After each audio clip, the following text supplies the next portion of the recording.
Hi అండి, నా పేరు సుబ్బారెడ్డి. ఈ వీడియోలో మనం సమస్య పరిష్కార పద్ధతి గురించి తెలుసుకుందాం అనమాట. సమస్య పరిష్కారం, దాని నిర్దిష్ట పద్ధతులు. ఇది గణిత బోధనా పద్ధతికి సంబంధించింది, గణితానికి సంబంధించింది. ముందుగా మనం ఈ సమస్య అంటే ఏంటో ఒకసారి తెలుసుకుందాం. సమస్య సమస్య ఏదైనా ఒక పనిని చేయడంలో ఏర్పడే అవరోధమే సమస్య లేదా అడ్డంకి. ఓకే, అవరోధం లేదా అడ్డంకి సమస్య. ఆ అడ్డంకిని ఎలా అధిగమించాలో మనం చేసుకునేటటువంటి దారే పరిష్కారం. ఓకే, ఈ సమస్య పరిష్కార పద్ధతికి సంబంధించి ఒక శాస్త్రవేత్త ఒక నిర్వచనాన్ని ఇవ్వటం అనేది జరిగింది. ఒక సవాలును స్వీకరించి ఆ సవాలుకు పరిష్కార మార్గం కోసం కృషి చేయడం లేదా పాటుపడటమే సమస్య పరిష్కారం. ఒక సవాలును స్వీకరించి దాని పరిష్కారం కోసం కృషి చేయడం లేదా పాటుపడటమే సమస్య పరిష్కారం. దీనికి సంబంధించి చెప్పిన ఆయన ఎవరయ్యా అంటే పూణే డేవిడ్ హెండర్సన్ అన్నమాట. ఈ సమస్య పరిష్కార పద్ధతిలో ఒక 5 నిర్దిష్ట పద్ధతులు ఉన్నాయి. అవి గణితానికి మాత్రమే చెందినవి. ఇవి మ్యాథ్స్ మెథడాలజీలో మాత్రమే బిట్ వస్తుంది. ఓకేనండి, ఎక్కువగా ఈ 5 నిర్దిష్ట పద్ధతుల మీదే బిట్ అయితే అడగటం జరిగింది. ఓకే, దీనికి సంబంధించి ఒక 7 సోపానాలు ఉన్నాయి. పోలియార్ అనే శాస్త్రవేత్త సమస్య పరిష్కార పద్ధతికి ఒక 4 దశలని ప్రతిపాదించడం జరిగింది. ముందుగా ఈ 4 దశలు, 7 సోపానాలు, చివరగా 5 నిర్దిష్ట పద్ధతుల్ని మనం చూద్దాం. ఓకే, పోలియార్ అనే శాస్త్రవేత్త సమస్య పరిష్కారానికి 4 దశలు చెప్పారనమాట. మొదటి దశ అవగాహన. ముందుగా మనం సమస్యని అవగాహన చేసుకోవాలి. దాన్ని చదివి కానీ, దాన్ని విశ్లేషించి కానీ, దాన్ని అవగాహన చేసుకొని నిర్వచించాలి. అవగాహన నుంచి మనం వ్యూహాన్ని రచించాలి. ఆ సమస్యను నుంచి మనం బయటపడటానికి వ్యూహాన్ని రచించాలి. వ్యూహం నుంచి ఆ వ్యూహాన్ని అమలు చేయాలి కదా, అదే సాధనా దశ. వ్యూహం అమలు చేసే దశే ఈ సాధనా దశ అన్నమాట. ఇక్కడ సరైనటువంటి సమాధానం లేదా సరైన పరిష్కారం వస్తే దాన్ని సాధారణీకరించాలి. అంటే ఇంకోసారి ఎప్పుడైనా ఇలాంటి సమస్య ఎదురైనప్పుడు ఇలాంటి సాధన మనకి ఉపయోగపడుతుంది, ఇలాంటి వ్యూహం మనకి పనిచేస్తుందని సాధారణీకరించాలి.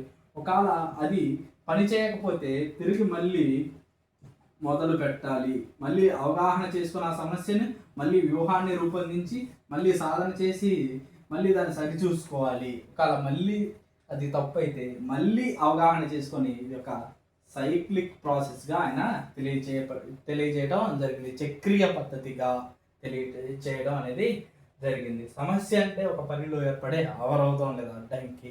సమస్య పరిష్కారానికి పూణే డేవిడ్ హెండర్సన్ ఎలాంటి డెఫినేషన్ చెప్పే సవాలును స్వీకరించి పరిష్కారం కోసం కృషి చేయడం. బైనింగ్ అనే శాస్త్రవేత్తలు సమస్య అంటే జవాబుకు ప్రశ్నే సమస్య అనే దాన్ని ఇవ్వడం జరిగింది. సమస్య పరిష్కారాన్ని నిర్దిష్ట పద్ధతిగా రూపొందించిన ఆయన జాన్ డ్యూయి. ఓకే, ఇప్పుడు ఈ సమస్య పరిష్కార పద్ధతిలోని 7 సోపానాలని చూద్దాం. ముందుగా సమస్యని గుర్తించాలి. మొట్టమొదటి సోపానం సమస్యను గుర్తించడం. సమస్యను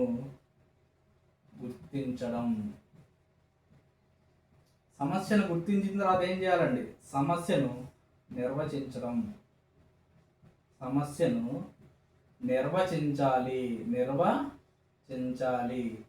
ముందుగా ఏదైనా ఒక సమస్యని గుర్తించి తర్వాత సమస్యని నిర్వచించాలి. అవగాహన చేసుకుని తర్వాత ఏం చేయాలి? ఫలితాలను, ఓకేనా, సమాచారాన్ని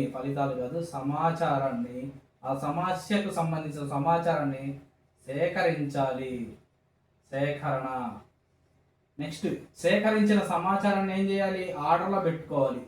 సమాచారాన్ని వ్యవస్థీకరించాలి.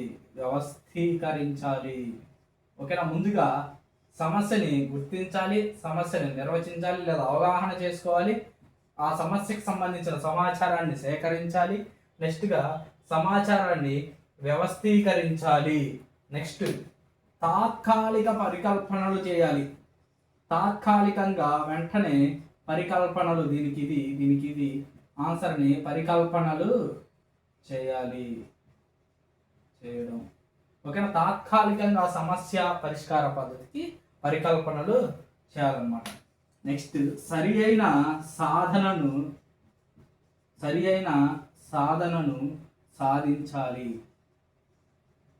సాధించడం. చివరిగా ఫలితాలను సరి చూడడం అన్నమాట. ఓకేనా? సమస్యను గుర్తించి, సమస్యను నిర్వచించి, ఆ సమస్యకు సంబంధించినటువంటి సమాచారాన్ని సేకరించి, ఆ సమాచారాన్ని వ్యవస్థీకరించాలి. వ్యవస్థీకరించడం అంటే ఏం లేదండి, మనం సేకరించిన సమాచారాన్ని ఒక ఆర్డర్లో పెట్టుకోవటం. ఓకే. నెక్స్ట్ తాత్కాలికంగా సమస్యకి పరికల్పనలు చేయడం. ఓకే. సరైన సాధనను ఈ తాత్కాలికంగా చేసినటువంటి పరికల్పనలో ఏది తప్పు అవి తీసేసి సరైన సాధనను మనం సాధించాలి. సాధనను సాధించి ఫలితాలను సరిచూసుకోవాలన్నమాట.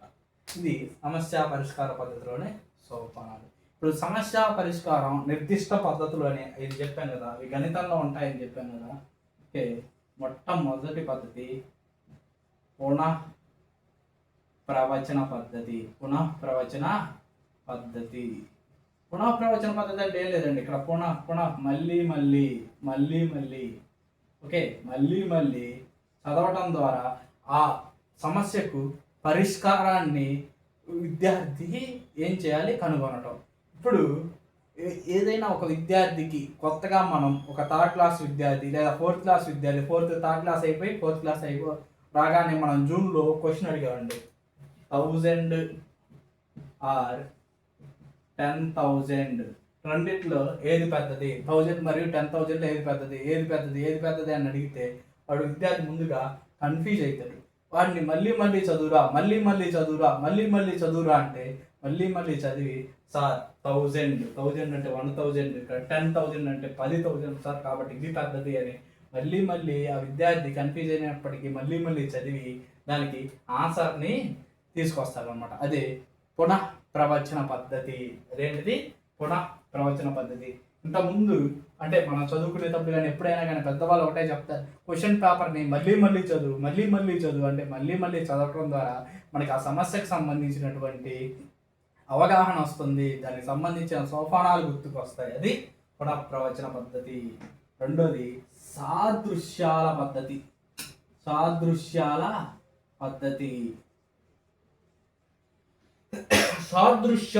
సాదృశ్యం అంటే ఏంటండి? సాదృశ్యం అంటే సాదృశ్యం అంటే పోలిక లేదా పోలిన. ఇప్పుడు మనం ఏదైనా ఒక పెద్ద లెక్క చెప్పామండి, ఏం చెప్పాం?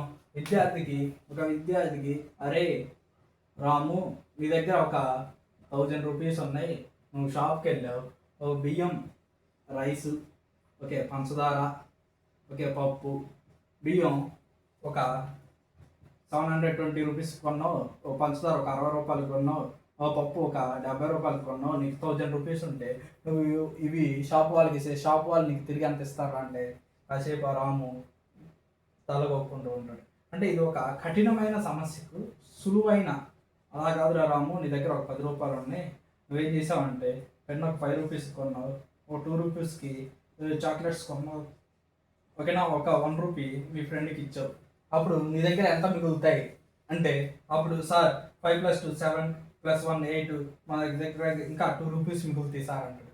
అంటే ఒక కఠినమైన సమస్యను ఒక సులువైన సమస్యకు సాదృశ్యంగా చెప్పి ఇది కూడా అంతేరా, దీన్ని కూడా అలా చేయరా అని సాదృశ్యంగా పోలిక చెప్పి విద్యార్థిని సాధించే విధంగా చేయటం అన్నమాట. అదే సాదృశ్యాల పద్ధతి. నెక్స్ట్ విశ్లేషణ పద్ధతి. సమస్యను విశ్లేషించటం లేదా విడివిడి భాగాలుగా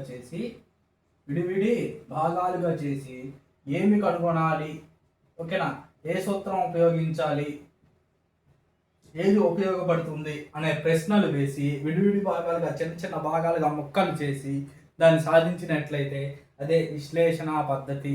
ఇది బీజగణితంలో ఎక్కువగా ఈ విశ్లేషణ పద్ధతిని ఉపయోగిస్తాం అన్నమాట. నెక్స్ట్ ఆధారితాల పద్ధతి. ఆధారితాల పద్ధతి చివరిగా చిత్రీకరణ పద్ధతి అన్నమాట. ఆధారితాల పద్ధతి అంటే మనం ఒక పెద్ద ప్రశ్న ఉంటుంది. అలాంటి ప్రశ్నలు అంటే ఇవి: తండ్రి వయసు కుమారుడి వయసు కంటే 2 రెట్లు. ఓకే, 10 సంవత్సరాల క్రితం తండ్రి వయసు కుమారుడి వయసు కంటే 3 రెట్ల కంటే 5 తక్కువ. ఇలా మనం ఈ దత్తాంశం నుంచి తండ్రి వయసు కుమారుడి వయసుకి 2 రెట్లు, దాని నుంచి తండ్రి వయసు x, కుమారుడి వయసుకి తండ్రి వయసు అంతా, కుమారుడి వయసుకి తండ్రి వయసు 2 రెట్లు. ఓకేనా, తండ్రి వయసు అనేది కుమారుడి వయసుకి 2 రెట్లు. దాని నుంచి ఇలా ఒక సూత్రాలని రాసుకోవటం అన్నమాట. ఓకేనా, ఇలా రాసుకోవటాన్ని ఆధారితాల పద్ధతి అని అంటాం అన్నమాట. ఈ దత్తాంశం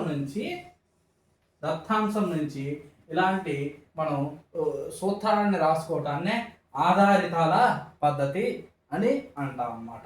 ఈ ఆధారితాల నుంచి ఆ సమస్యను సాధించడం. ఓకేనా, ఈ దత్తాంశం నుంచి సోపానాలను రాసుకొని ఆ సోపానాల నుంచి మళ్ళీ మనం ఈ సమస్యను సాధించడమే ఆధారితాల పద్ధతి. ఇక్కడ చిత్రీకరణ పద్ధతి అనేది క్షేత్రగణితంలో ఉపయోగిస్తాం అన్నమాట. ఏం లేదు, ఇప్పుడు మనం క్షేత్రగణితంలో ఒక దీర్ఘచతురస్రాకార పొలం ఉంది. ఆ దీర్ఘచతురస్రాకార పొలంలో, ఓకేనా, పొలంలో ఇక్కడ కంచె వేయడానికి దీనికి 400 మీటర్లు, ఇది 200 మీటర్లు. కంచె వేయడానికి మనకి ఎంత తీగ కావాలి అంటే కంచె వేయడానికి కంచె ఎటువైపు వేస్తాం? కంచె ఎట్లా వేస్తాం? మనం ఎప్పుడు కూడా పొలం చుట్టూ వేస్తాం. అంటే చుట్టూ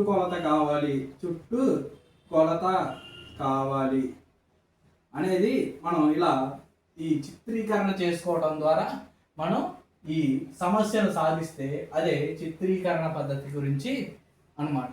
లేకపోతే ఈ దీర్ఘచతురస్రాకార పొలంలో ఆల్రెడీ ఒక పొడవు వైపు కంచె వేసి ఉంది, మిగిలిన ఈ 3 వైపులా కంచె వేయాలి.